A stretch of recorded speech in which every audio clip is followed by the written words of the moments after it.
A woman is sitting alone in a house in the English countryside. She has a good life, a kind husband, a beautiful home, and she is terrified because something from her past has found her. And it is sending her messages written in dancing stick figures. This is The Adventure of the Dancing Men. A man named Hilton Cubitt arrives at Baker Street. He is tall and broad, a country gentleman from Norfolk. He looks physically strong, but his eyes are tired and frightened. This is a man who has not been sleeping. He reaches into his coat and places a piece of paper on Holmes's desk. On the paper is a row of tiny stick figures, each in a different position. Arms up, arms down, legs apart, legs together. Some figures hold small flags. They look like something a child might draw for fun. But Cubitt is not smiling. "My wife is terrified of these," he says. "They keep appearing. On the windowsill, chalked on the barn door. Every time she sees them, she goes completely white. She will not explain what they mean. She only asks me to burn them." Holmes asks about the wife. "Her name is Elsie. Cubitt met her in London 1 year ago. They fell in love quickly and got married. But before the wedding, Elsie told him something important. 'I have secrets in my past,' she said. 'Painful secrets. Please never ask me about them. I promise they will never affect our life together.' Cubitt loved her and trusted her completely. So he agreed. He never asked. That was 1 year ago. Now the dancing figures are appearing around their home. Elsie is not sleeping. She sits by the window and stares outside for hours. She jumps at small sounds and has stopped eating properly. Whatever she promised would never find them has found them." Holmes studies the paper very carefully, his eyes moving across each figure. He does not speak for a long time. Then he looks at Cubitt and says, "If any more of these arrive, bring them to me immediately. Do not burn a single one." More messages arrive at the house in Norfolk, on the garden sundial, on paper pushed under the door. Each one is longer than the last. Cubitt brings every piece to Holmes.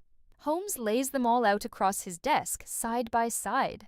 He studies them for a long time, then picks up his pen, because he has understood something that changes everything. These figures are not random drawings. They are a code. Each figure represents one letter of the alphabet. The figures holding flags mark the end of a word. This is called a substitution cipher, where every letter is replaced by a symbol. Holmes starts with one simple fact. The most common letter in English is E. He finds the figure that appears most often across all the messages. That is his anchor. From there, letter by letter, the code begins to open. Then a new message arrives from Cubitt and the tone has changed. The figures are coming every day.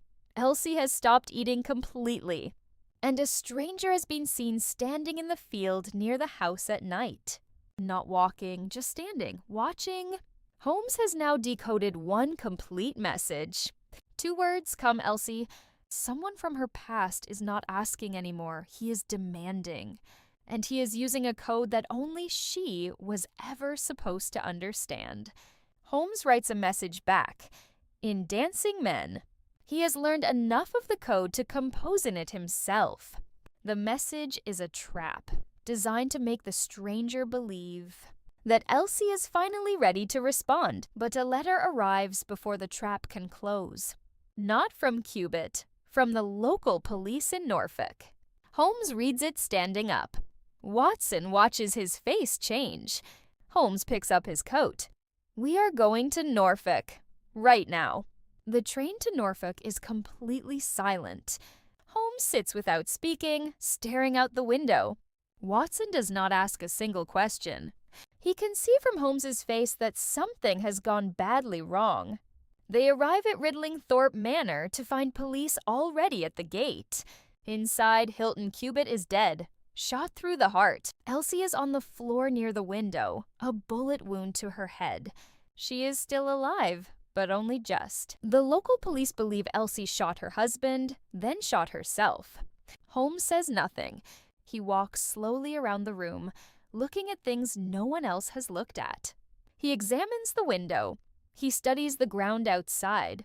Then he stands up and turns around. "There is a third bullet," he says, "fired from outside through the glass. There was another person in this garden last night. Cubit and the stranger shot at each other through the window. Cubit was killed. The stranger was wounded and ran. Elsie never fired a gun at all." Holmes already knows the name. He decoded it from the messages. Abe Slaney, an American criminal from Chicago. Elsie grew up in Chicago. Her father led a dangerous criminal gang. Slaney was one of its most feared members. And the Dancing Men Code was the secret language of that gang. Elsie had escaped that world completely. She came to England, found a good man, and built a quiet, safe life. But Slaney followed her across the ocean. Message after message, "Come back, Elsie, come back." She refused everyone, so he came himself.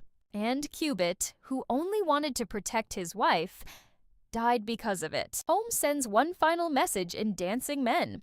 "Come to the house. Elsie needs you." Slaney receives it and believes it came from Elsie. He comes immediately. He walks up the path toward the front door, calm and confident. He knocks. The door opens, but it is not Elsie standing there. It is Sherlock Holmes.